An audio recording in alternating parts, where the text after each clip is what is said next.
MLC ఎన్నికలకు nomination దాఖలు ప్రక్రియ మొదలైన బీఆర్ఎస్ లో చడీ చప్పుడు కనిపించడం లేదు. ఎంపీ ఎన్నికల రిజల్ట్స్ రిపీట్ అయితే ఉన్న కాస్త పరువు పోతుందని ఆ పార్టీ పెద్దలు భయపడుతున్నారా? అందుకే పోటీకి దూరంగా ఉంటున్నట్లు సంకేతాలు పంపుతుందా?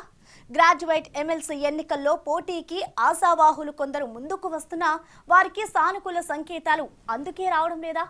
ఎన్నికల్లో ఓటమి పాలైతే పార్టీ గ్రాఫ్ మరింత తగ్గిపోతుందని పోటీకి సంశయిస్తుందా?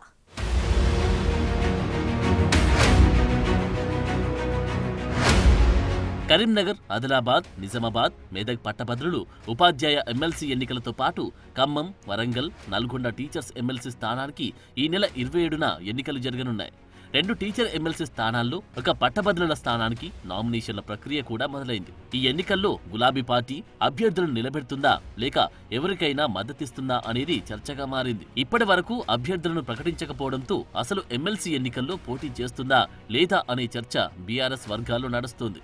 ఇంతకు ఎమ్మెల్సీ ఎన్నికల్లో బీఆర్ఎస్ వ్యూహం ఏంటి అనేది రాజకీయ వర్గాలకు అంతుపట్టకుండా తయారైంది.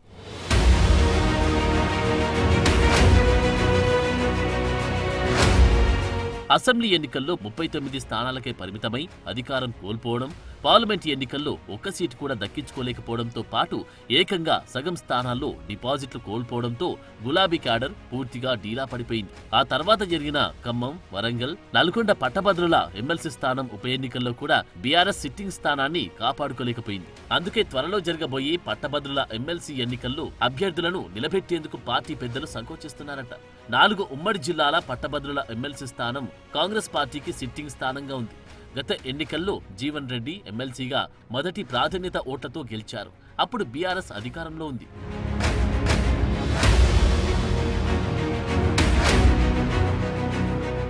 అయితే గత ఎన్నికల్లో బీఆర్ఎస్ అధికారికంగా అభ్యర్థిని నిలబెట్టలేదు. అప్పట్లో వేరే అభ్యర్థికి మద్దతిచ్చింది. ఇప్పుడు బీఆర్ఎస్ ఎమ్మెల్సీ ఎన్నికల్లో ఎలాంటి వ్యూహాలు అనుసరిస్తుంది అనేది చర్చనీయాంశంగా మారింది. ఇదే సమయంలో బీఆర్ఎస్ టికెట్ కోసం నేతలు తమ వంతు ప్రయత్నాలు చేస్తున్నారు. కరీంనగర్ మాజీ మేయర్ రవీందర్ సింగ్, కార్పొరేషన్ మాజీ చైర్మన్ చిలుముల రాకేష్ కుమార్, టీఎన్జీఓ రాష్ట్ర మాజీ అధ్యక్షుడు దేవిప్రసాద్, ప్రైవేటు విద్యాసంస్థల సంఘం నేత శేఖర్ రావు టికెట్ ఆశిస్తున్నారు. వారు కేసీఆర్ ను కలిసి తమకు పోటీ చేసే అవకాశం కల్పించాలని ఇప్పటికే కోరారు.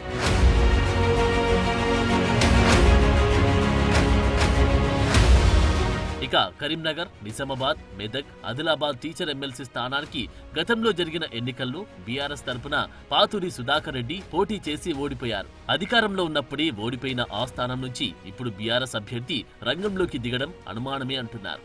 ఖమ్మం, వరంగల్, నల్గొండ టీచర్ ఎమ్మెల్సీ ఎన్నికల్లో గతంలో పీఆర్టీయూ నుండి గెలిచిన పూల రవీందర్ బీఆర్ఎస్ లో చేరారు. గత ఎన్నికల్లో బీఆర్ఎస్ నుంచి పోటీ చేసిన పూల రవీందర్ పరాజయం పాలయ్యారు. దాంతో టీచర్ ఎమ్మెల్సీ ఎన్నికల్లో బీఆర్ఎస్ అధికారికంగా అభ్యర్థులను నిలబెడుతుందా లేదా అన్నది క్లారిటీ లేకుండా పోయింది.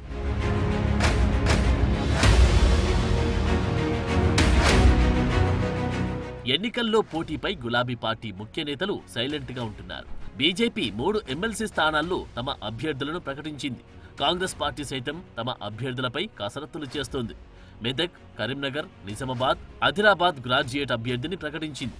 ఇక కరీంనగర్, ఆదిలాబాద్, మెదక్, నిజామాబాద్ పట్టభద్రుల ఎమ్మెల్సీ స్థానం పరిధిలోనే కేసీఆర్, కేటీఆర్, హరీష్ రావులు ఎమ్మెల్యేలుగా ఉన్నారు. కవిత ఎమ్మెల్సీగా అక్కడి నుంచే ప్రాతినిధ్యం వహిస్తున్నారు. అయినా ఈ ఎన్నికల్లో పోటీకి బీఆర్ఎస్ సంశయిస్తూ ఉండడం ఆ పార్టీ దైన్య స్థితికి అద్దం పడుతున్నట్టున్నారు. కాంగ్రెస్ ప్రభుత్వంపై ఏడాదిలోనే ప్రజల్లో వ్యతిరేకత పెరిగిపోయిందని బీఆర్ఎస్ ఊదరగొడుతుంది. అయినా ఎమ్మెల్సీ ఎన్నికలకు దూరంగా ఉండడంతో కేసీఆర్ వ్యవహార శైలిలో ఇక మార్పు రాలేదని, అదే ఒంటెద్దు పోకడ పోతున్నారని గులాబీ శ్రేణులు గుర్రుగా కనిపిస్తున్నాయి.